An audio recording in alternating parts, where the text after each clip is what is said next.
volta ao canal Direito da Infraestrutura e Regulatório. Hoje, novamente, nós vamos tratar de críticas ao fluxo de caixa marginal, é isso que temos feito nos últimos vídeos, né? Isso aqui faz parte de uma série de vídeos sobre o fluxo de caixa marginal e o plano de negócios enquanto metodologias para reequilíbrio do contrato. Já falamos do plano de negócios, das suas funções, falamos como foi criado o fluxo de caixa marginal e agora estamos tratando das críticas ao fluxo de caixa marginal. Os últimos 2 vídeos falamos de outras críticas. Hoje o que eu queria tratar especificamente é o problema da dissociação, né, entre a taxa de rentabilidade, né, usada para tratar valores de dinheiro no tempo no fluxo de caixa marginal e a taxa de rentabilidade que o concessionário espera quando entra na concessão. Então, vamos dar um passo atrás e falar um pouquinho sobre como é que se usa, né, o fluxo de caixa marginal e quais são os efeitos dele em vista dessa dissociação que eu vou explicar para vocês. O fluxo de caixa marginal é um método de reequilíbrio, né? Para haver reequilíbrio, é preciso haver um evento de desequilíbrio. Então, aconteceu um risco, vamos imaginar um risco que está alocado ao poder concedente, um aumento de custo, né, qualquer. O concessionário teve que refazer uma ponte que desabou por um evento de força maior, né, numa concessão de rodovias. Né? Vamos imaginar que tenha sido isso o que ocorreu. E que a reconstrução dessa ponte, que por ser caso fortuito força maior, é um risco alocado ao poder concedente. O impacto do evento foi sobre o concessionário, porque quando a ponte caiu, teve que interromper o fluxo, e o concessionário teve que custear uma reconstrução da ponte, né? Então vamos imaginar que o concessionário gastou 50 milhões para refazer a ponte, né? Então ele pagou por algo que é risco do poder concedente, quer dizer, rigorosamente o poder concedente deveria ele ter reconstruído a ponte, mas em vista da exigência, né, de continuidade do serviço, do comprometimento do concessionário com a continuidade do serviço, ele vai lá e constrói e reconstrói a ponte, né, e depois é feito o processo de reequilíbrio do contrato. Então o poder concedente lá deve 50 milhões ao concessionário. Se o reequilíbrio, bom, mais uma premissa, né? Poder público nunca, basicamente nunca, paga à vista pelos desequilíbrios, né? Por várias razões, tá? Eu acho que não vale a pena a gente entrar aqui muito em detalhe, mas a que eu acho que vale a pena destacar não é nem uma razão técnica, é uma razão de natureza política, né? Se você deve 50 milhões ao concessionário porque aquele risco é do poder público, o poder público devia ter arcado com aquele custo, você não paga à vista num país em que há problemas na rede pública de saúde, num país que há problema na rede pública de educação, né? Porque sairá como capa do jornal que o governador, o presidente ou o prefeito decidiu pagar à vista 50 milhões, ao invés de colocar isso em saúde, educação ou outras demandas sociais mais ingentes, né? Então, apesar de não fazer sentido do ponto de vista técnico, é compreensível que o poder público termine não pagando à vista e que a tendência seja sempre ele alocar esse custo, né, ao usuário por meio do aumento de tarifa ou fazer de forma silente, né, sem impacto ao usuário, que é estender o prazo do contrato. De qualquer modo, quando você está falando em diluir esse pagamento desses 50 milhões em vários anos, né, seja pelo aumento de tarifa, seja criando anos adicionais no contrato, ou seja, pagando pelo fluxo líquido esperado lá no final do contrato, né, pagando esses 50 milhões dessa forma. Em qualquer desses casos, você tem que trabalhar com uma taxa para deslocar esses valores do dinheiro no tempo, né? Lembrem que o concessionário quando ele fez esse investimento, ele tinha uma expectativa de rentabilidade anual para esse projeto, né? E que na hora que, para que o concessionário fique neutro, tá? Não sofra qualquer impacto do evento de desequilíbrio, que não é risco dele, portanto ele não deveria sofrer impactos econômico-financeiros do evento de desequilíbrio, mas para que ele fique neutro, né? É preciso que a correção aplicável a esse valor, né, o tratamento desse valor no tempo, esses 50 milhões que nós estamos usando aqui como exemplo, seja feito com uma taxa igual a que o concessionário tinha de expectativa de rentabilidade. Então, porque, veja, vamos dar um passo atrás. O concessionário colocou, vamos imaginar, R$1 bilhão no projeto e tinha expectativa de rentabilidade de 15%, em termos reais, taxa de retorno de projeto, vamos imaginar. 15% em termos reais, né, para além da inflação. Na hora que ele tem que arcar com 50 milhões, para além daquele 1 bilhão, ele arcou com 50 milhões a mais, é preciso que o pagamento desses 50 milhões a mais seja corrigido por essa taxa. Porque se ele não for corrigido por essa taxa, o concessionário passa a ter uma perda de rentabilidade no projeto, né? Por conta de ter acontecido um evento de desequilíbrio, um evento que não é risco dele, que é risco do poder concedente, né? Um evento que ele não tem nenhuma obrigação de tentar se proteger ou de controlar, porque não é risco dele, né?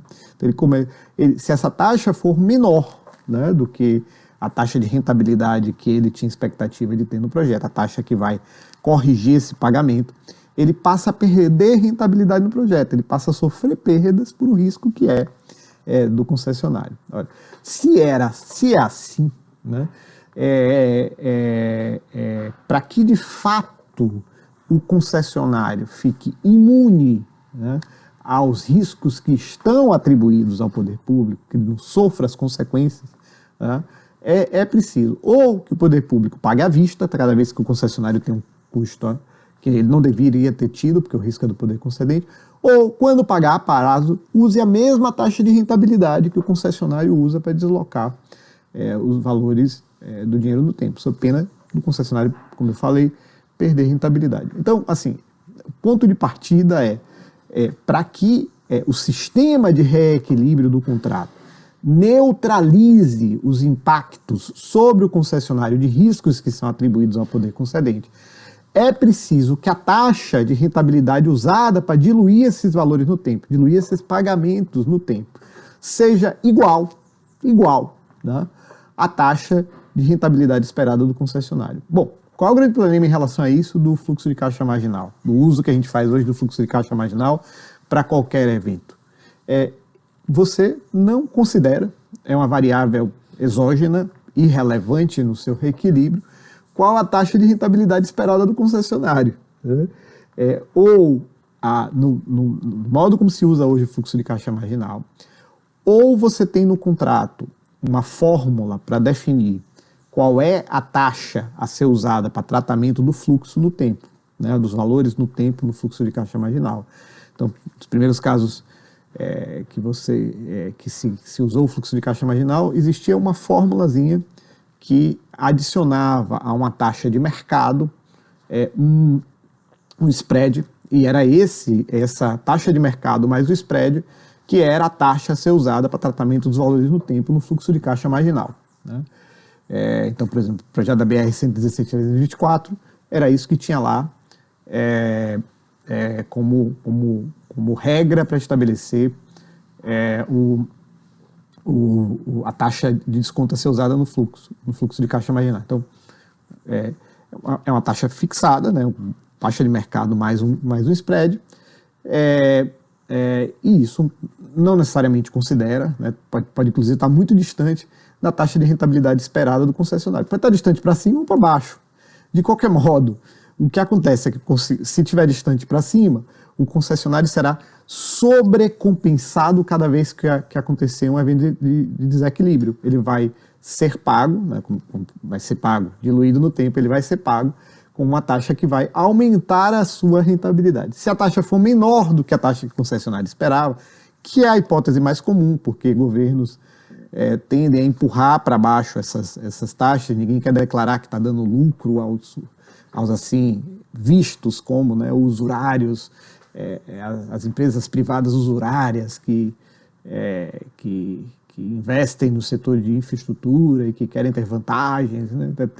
O discurso político é sempre no sentido de empurrar para baixo essas taxas. Então, se essa taxa for mais baixa do que a taxa de rentabilidade esperada pelo concessionário, o que termina acontecendo é que cada vez que acontece um evento que é risco do poder concedente, né, que deveria ser neutralizado pelo sistema de reequilíbrio, o concessionário perde rentabilidade, né? O concessionário tem perdas quando acontecem riscos que são do poder concedente, supondo que ele será devidamente reequilibrado conforme as regras do contrato, ainda assim ele terá perda, né? Então, essa é uma possibilidade. A outra possibilidade, que aliás é a mais comum no âmbito da União, é a fixação a posteriori. A agência fixa periodicamente uma nova taxa para os reequilíbrios que acontecem naquele período em que aquela taxa está vigente, né? Isso cria insegurança enorme, né? Porque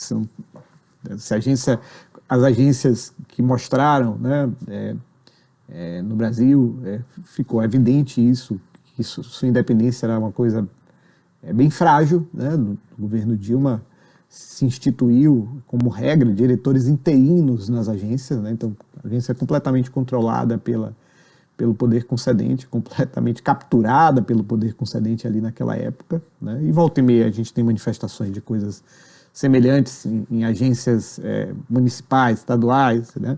Então no sistema de independência frágil das agências reguladoras, a ideia de que a agência fixe a taxa para ser usada para diluir valores no tempo, né, pagamentos de desequilíbrios, é uma ideia que para mim não faz o menor sentido. Não à toa, eu venho fazendo essa crítica há muito tempo, eu venho fazendo essa crítica desde 2013, mas não à toa, né, a ANAC agora, finalmente, estamos em 2021, tem 8 anos que eu estou fazendo essa crítica, a ANAC resolveu criar limites, reduzir a sua discricionariedade na definição dessas taxas agora na 6ª rodada de aeroportos, coisa que era, qualquer um que olhasse o sistema de reequilíbrio, era uma coisa óbvia, né, que não fazia sentido você dar este tipo de discricionariedade a qualquer agência reguladora, né?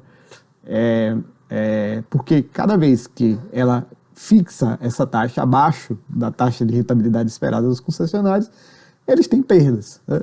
Se ela fixar acima, ele tem ganho. Digo, em qualquer caso, não faz sentido. Por isso que a fixação da taxa de rentabilidade por meio de um plano de negócio apresentado pelo concessionário tem enorme vantagem. Você tem ali o valor que foi usado como racionalidade pelo concessionário para fazer a sua proposta, né, valor declarado, e na medida que você mantém aquele valor, você, na diluição dos valores no tempo, você use aquele valor, você está neutralizando o evento de desequilíbrio, que é o objetivo de qualquer sistema de reequilíbrio, né, que é fazer com que nenhuma das partes sofra impactos econômico-financeiros da outra parte.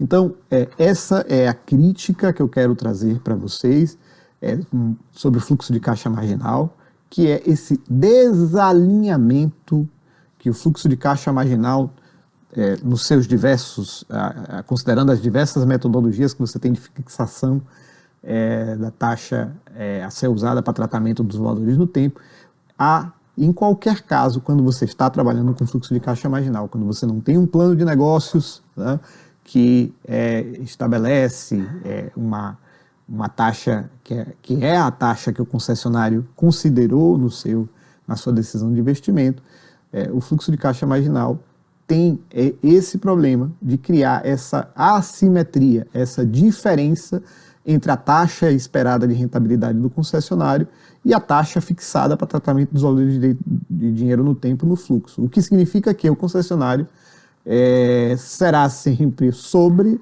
ou subcompensado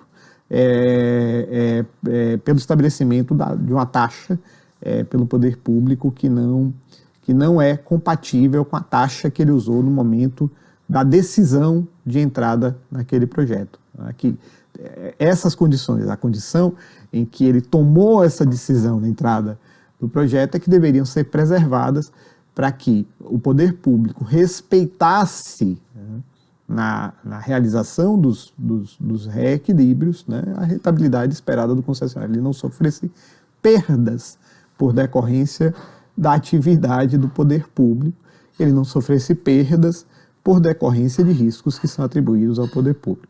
Então, é essa crítica que eu queria trazer hoje sobre o fluxo de caixa marginal. Se você gostou, por favor, dê o like, se inscreva no nosso canal e espero vê-lo em breve.